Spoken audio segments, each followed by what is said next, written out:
All right, welcome to another episode of My Epic Buddies, the podcast.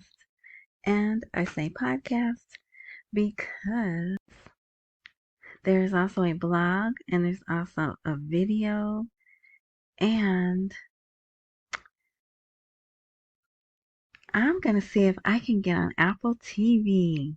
I'll let you know. um, anyway, because then I could just direct everything there, one place, and that would be neat. It's I already get uploaded to Apple Podcasts, but if you listen there, they may, well, it won't happen till March, but they updated their terms of whatever, and I'm not directly on there.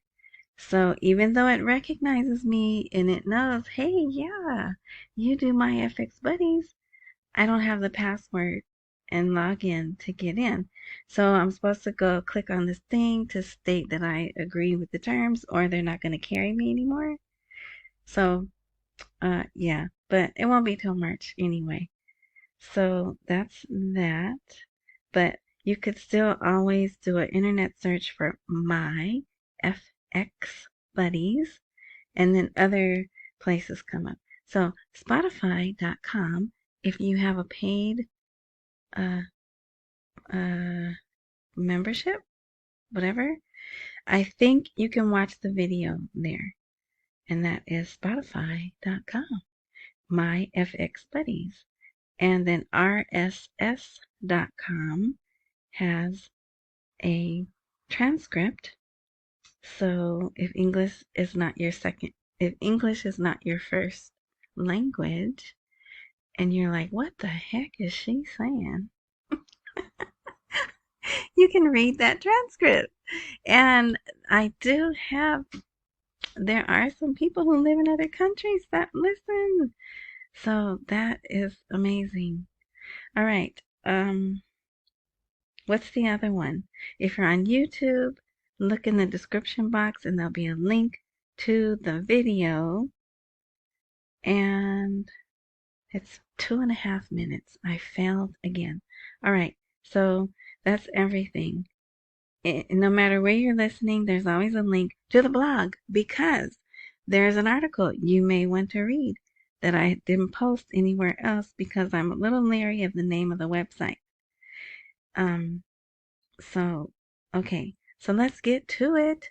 It is Sunday, January 28th. I'm doing this early enough because I'm ready for some football. So I'm trying to get this out the way. But we have bad, sad news.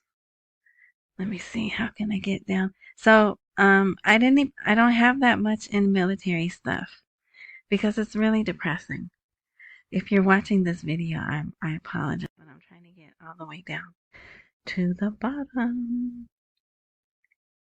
And here we go. 3 American soldiers were killed on the Jordanian-Syrian border by a bomb-laden plane, which is a drone. That's how it translates from Arabic to English. But this has to do with the other part of the Middle East that's inflamed right now. But still, it's still our... and they're announcing it today. Maybe it happened over the weekend, maybe it happened last week, but they're announcing it today. So as always, and see, that's why I don't like to see anybody perish, right? American, Iraqi, Jordan, we're all people. And so anyway, yeah. But on that front, they did launch the first round of a dialogue regarding ending the international coalition mission in Iraq. They made a Supreme Military Council Committee. There it is right there. Now look, I just said Supreme Military Committee, And what does it have here? HMC. Oh, maybe H. So our word for supreme is high level. So maybe that's what that is. But I'm not going to talk about that because you can read that anywhere. It's in our news. Oh, let me just show you. It's in Russian news. Let me see if I put that down here. No, it may be in, yeah. So this one is not so much in order,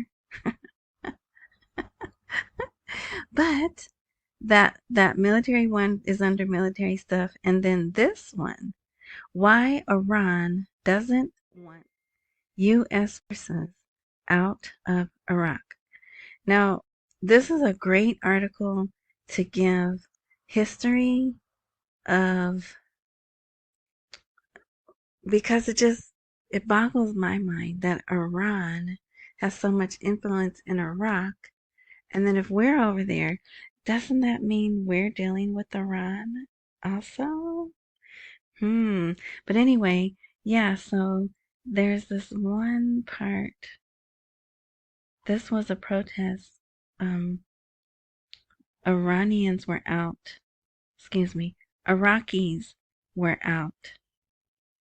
Look at that.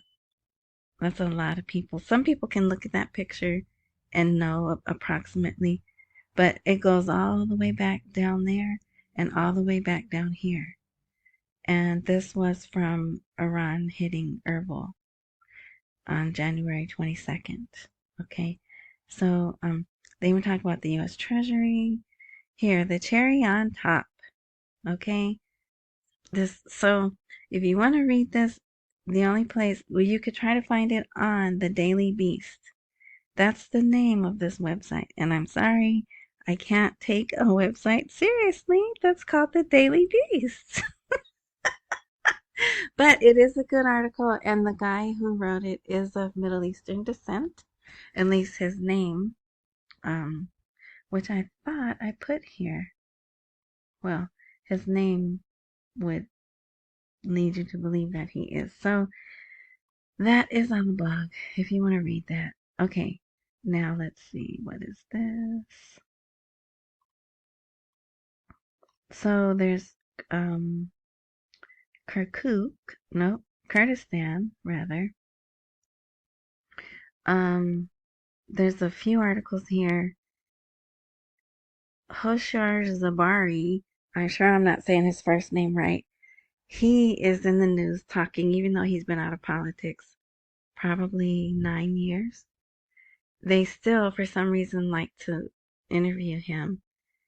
And he's saying that the Kurds shouldn't just bend to Baghdad. The Kurds should get what they want per the Constitution. So here, a Kurdish delegation will arrive in Baghdad to settle all financial and economic disputes. There was one. The Kurdistan government confirms its pursuit of a radical solution to the oil file with Baghdad. We've heard that word plenty of times, right? So, yeah. So I just wanted you to see they're still dealing with that. They're still dealing with the budget. Now here is something, this is different, and I don't know if it's because, okay, I'm seeing a change, and I don't know if it's because they know Iraq, whoever does the media for Iraq, knows there's way more Americans looking at the CBI website, following the auctions, following the economic news. So there seems to be more of those types of articles in the news now, or it could be they're pushing the citizens to the next level, trying to get them to read about the stock market, right? They're putting daily stock market updates out every day, and they didn't used to do that. They used to just put it out on Thursday, at least that we could see, right? Here in America or wherever. And so they talked about the Iraqi central bank sells more than $1 billion within a week. But that's not out of the ordinary. right? So if you don't know, and I know some people are still kind of confused about it, they have a nice little write-up here. And what it is, they strictly sell dollars. The auction sells dollars to supposedly the banks that are authorized to attend the auctions. Most of the dollars that are purchased get transferred out of Iraq, and then there's a smaller amount of cash that gets purchased that stays in Iraq that goes into the economy, probably the parallel market, right? So they've been doing it since 2003. It's not a natural thing. Not many countries do that.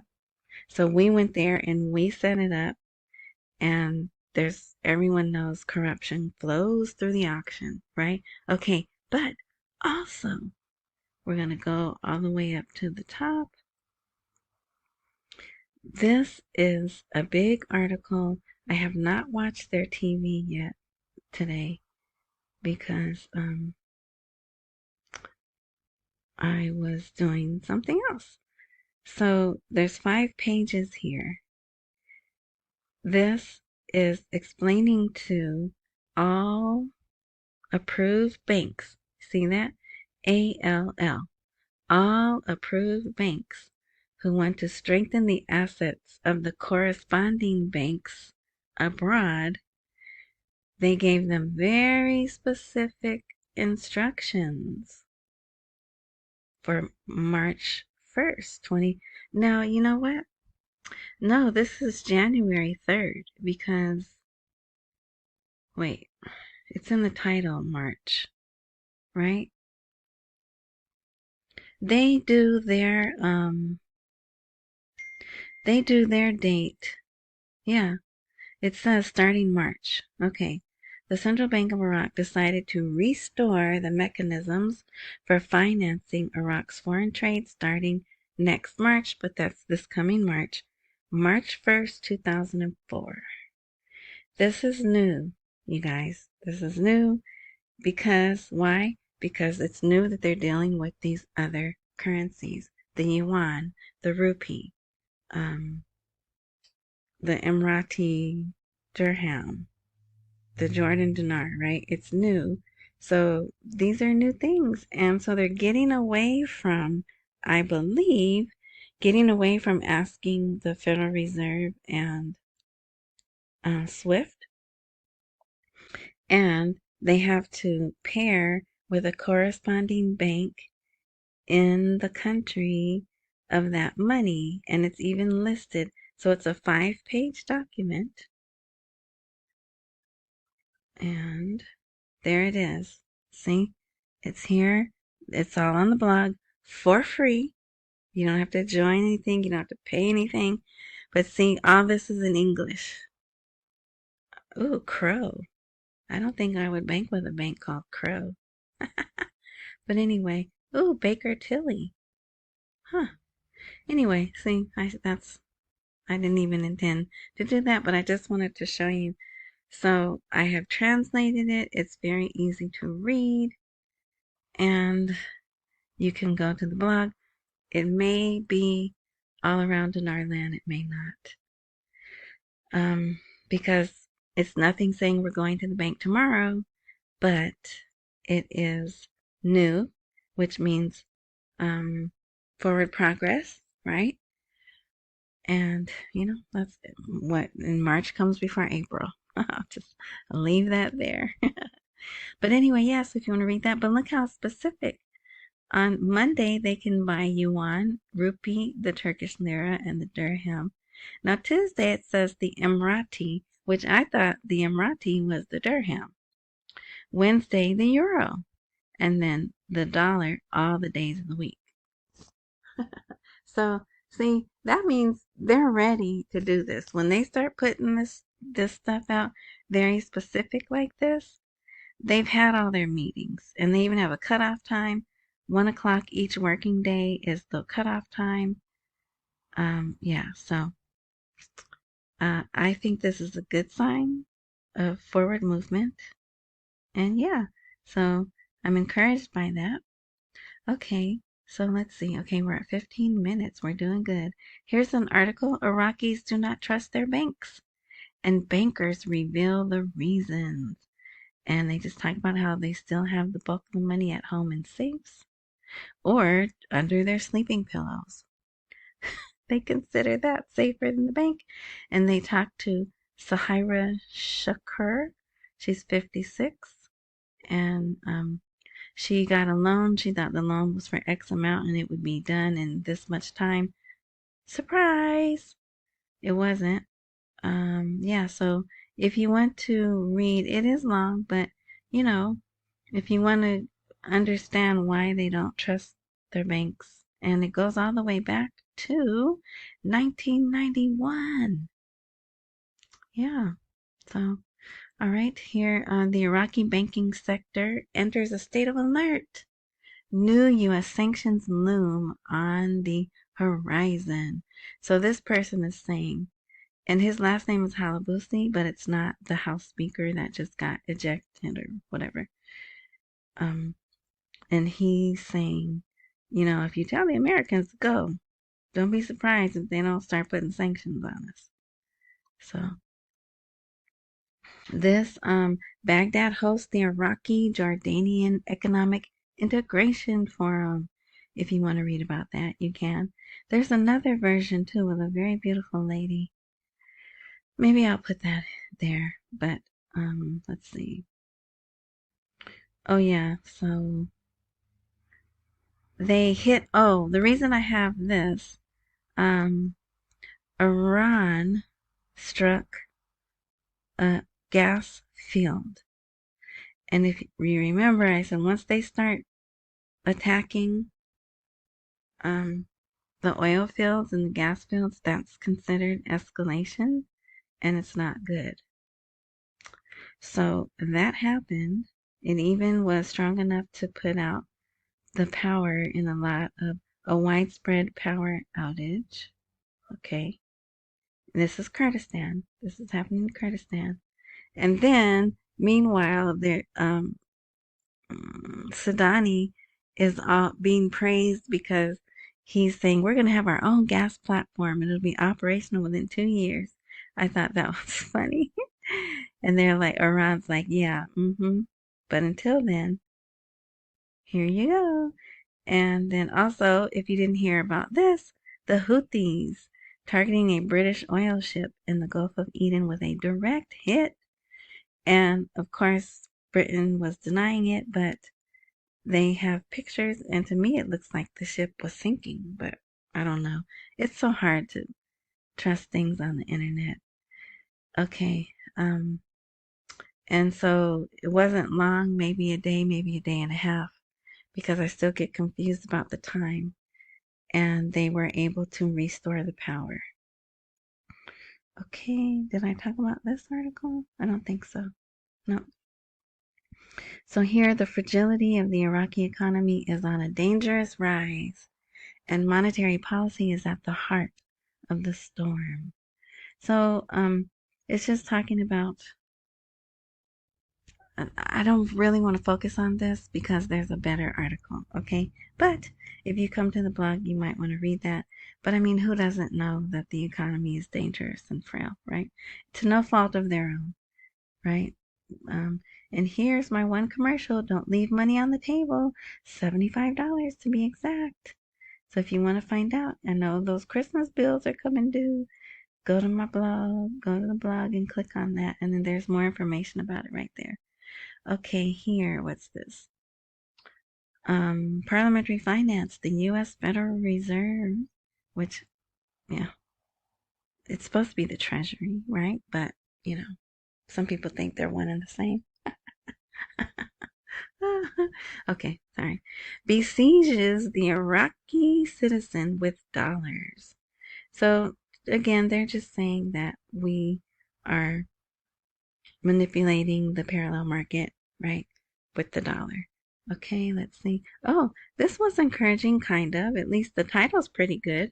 It stands among the adults in purchasing power. Learn about Iraq's global ranking in the cost of living.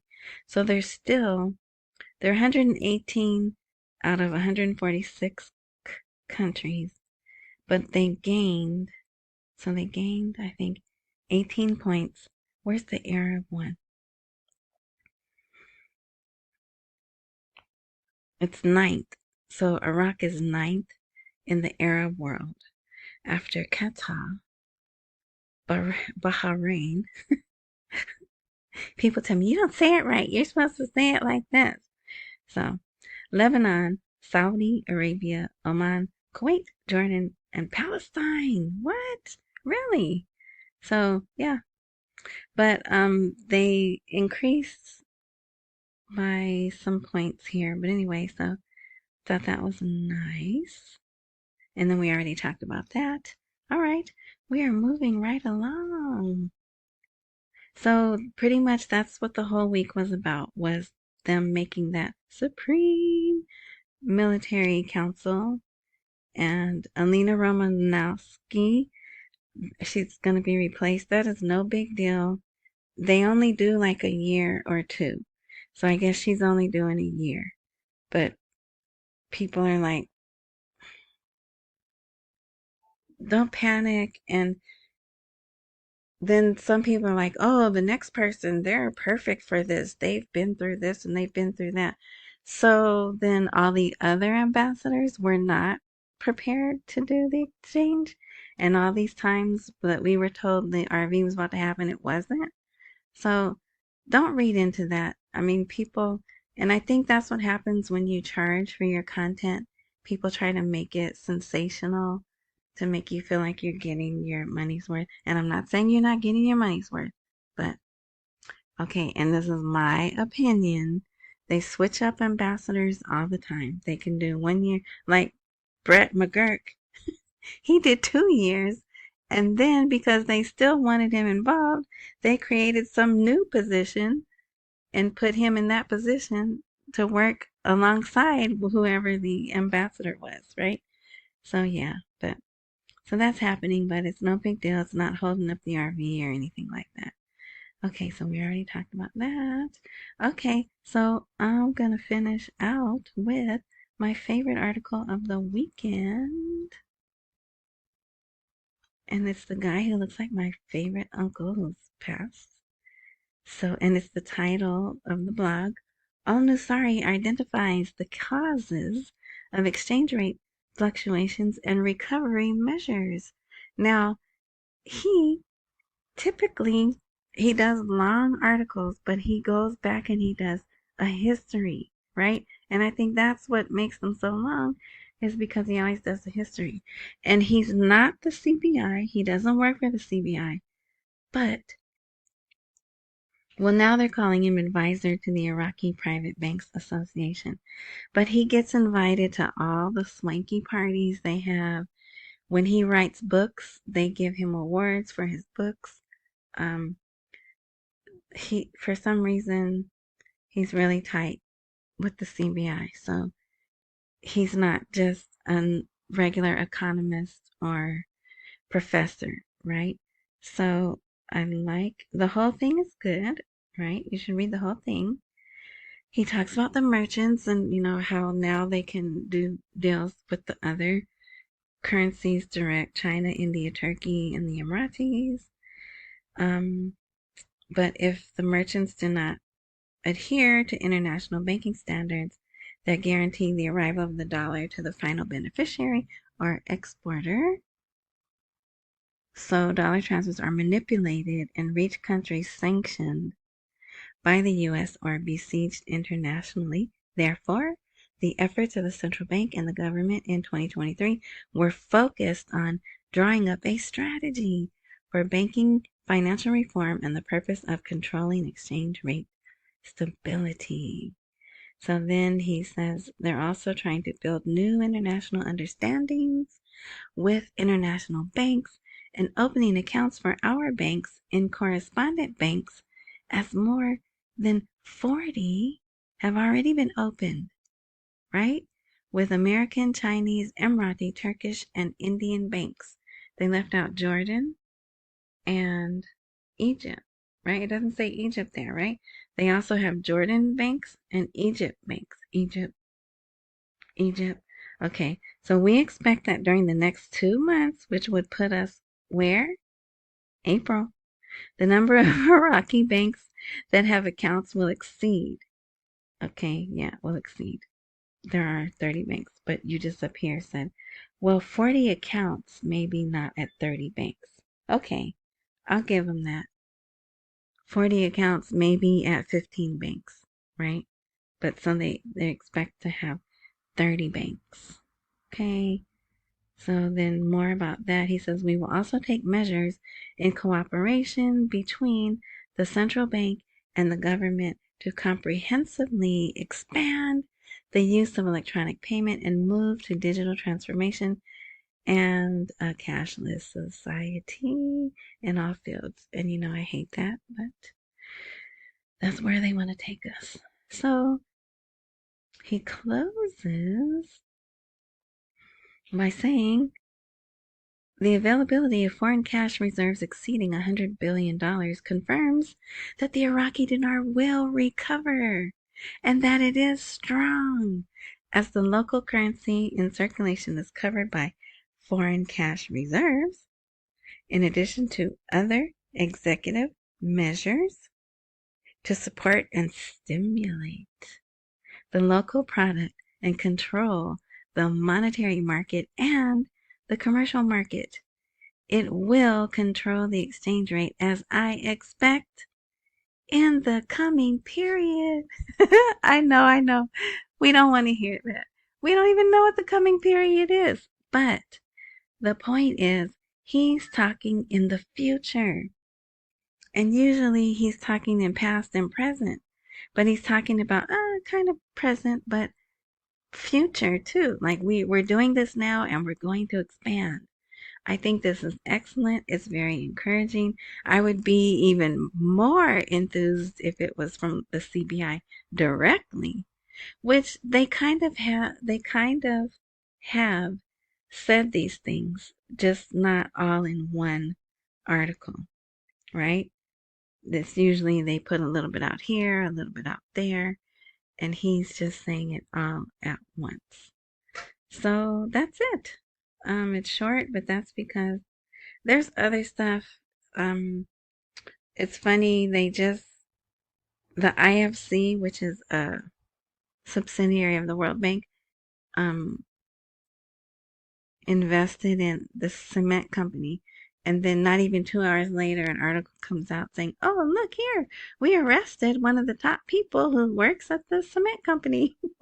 So I'm like, okay, did they pay to get that guy out of the way? I don't know.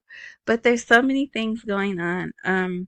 They opened up a bus line. I think it's a bus line or a train line that goes through Iraq, Jordan, and somewhere else.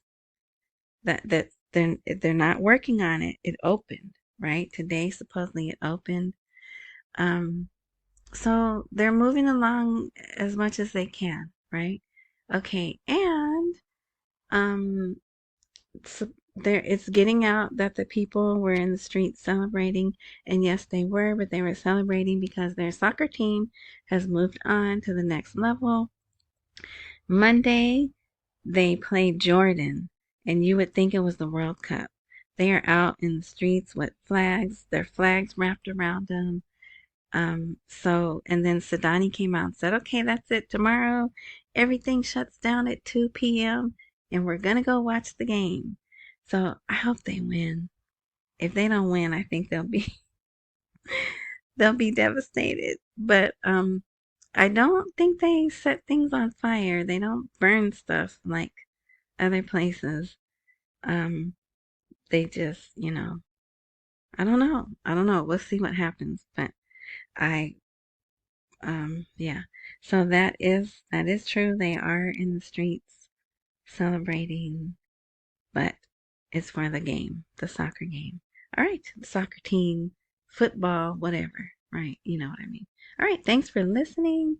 I hope this helps. And I forgot to say, I think on the last one, I forgot to say accumulate while we wait for the rate to accumulate. Nope, appreciate. Don't miss any meals and pay all your bills. I'm tired of hearing people say I'm going to be evicted. Please, please, please don't wait for this. Don't wait for this. Pay your bills. All right. That's it. Thank you. Enjoy your Sunday. I intend to. And we'll see what this week brings us. All right. Until next time.